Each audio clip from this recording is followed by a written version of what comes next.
বিয়েবাড়ির বাজি পটকায় গাছে বিধ্বংসী আগুন, যে ছবি দেখতে পাচ্ছেন, আর 4টি ইঞ্জিনের তৎপরতায় বড়সড় অগ্নিকাণ্ড থেকে রক্ষা। জলপাইগুড়ি শহরের ৭৩ মোড় এলাকার ঘটনা। মঙ্গলবার রাত 8:30 নাগাদ এই ঘটনায় রীতিমতো আতঙ্ক ছড়িয়ে পড়ে ব্যবসায়ী থেকে শুরু করে স্থানীয় বাসিন্দাদের মধ্যে। জানা গেছে, মঙ্গলবার রাত 8:30 নাগাদ নতুন বরবউকে বাজি পটকা ফাটিয়ে ঘরে নিয়ে যাচ্ছিলেন বরের বাড়ির সদস্যরা।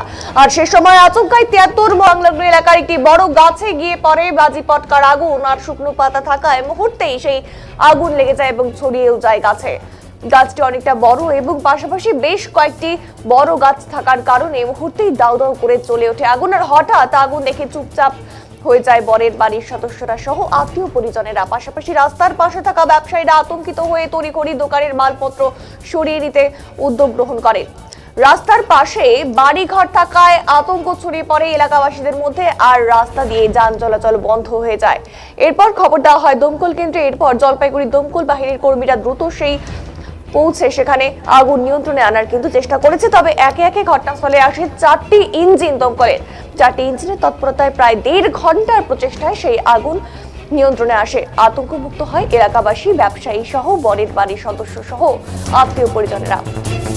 স্থানীয় বাসিন্দারা জানিয়েছে যে 8:30 নাগাদ বিয়ে বাড়ির বউ নিয়ে যাওয়ার সময় বাজি পোড়ানো থেকেই সেই আগুন লাগিয়ে রাস্তা দিয়ে যান চলাচল বন্ধ হয়ে যায় একেবারে। আর ফায়ার ব্রিগেডকে খবর দিলে তারা এসে সেই আগুন নিয়ন্ত্রণে আনে।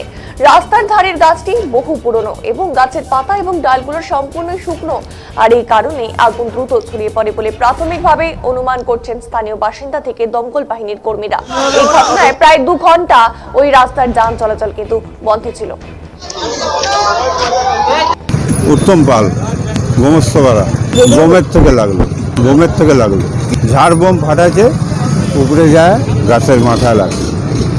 শুভম দত্ত, বাড়ি দেবনগর সামনে। এখানে আমি যা শুনেছি, বিয়ে বাজার নিয়ে যাচ্ছিল, ওখানে বোম টোম ফুটিয়েছিল, বাট কিছুতে হয়তো দুর্ঘটনা ঘটে গেছে। এটা গাছে লেগে গেছিল বোম টোম।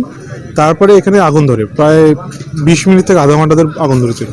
তারপরে আমার ফায়ার ব্রিগেড আসে, অ্যান্ড এখন আগুনটা প্রায় নিভে গেছে। রাজীব দে সরকার, দেবনগর উত্তরপাড়া কালী মন্দিরের পাশের বাড়ি।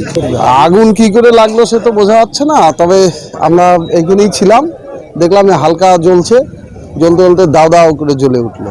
আর এখান দিয়ে কিছুক্ষণ আগে একটা বিয়ের গাড়ি গেছিল, কিন্তু ওরা বোম টোম তো এখানে ফাটায় নেই, টুবলি ফাটাচ্ছিল, আমাদের মোড়ের মাঝখানে ফাটাইছিল টুবলি, এইটুকুই দেখছি। ক্ষতি তো আপাতত হয় না, এই গাছটা জ্বলছে, সকালে এখানে বাজার বসে।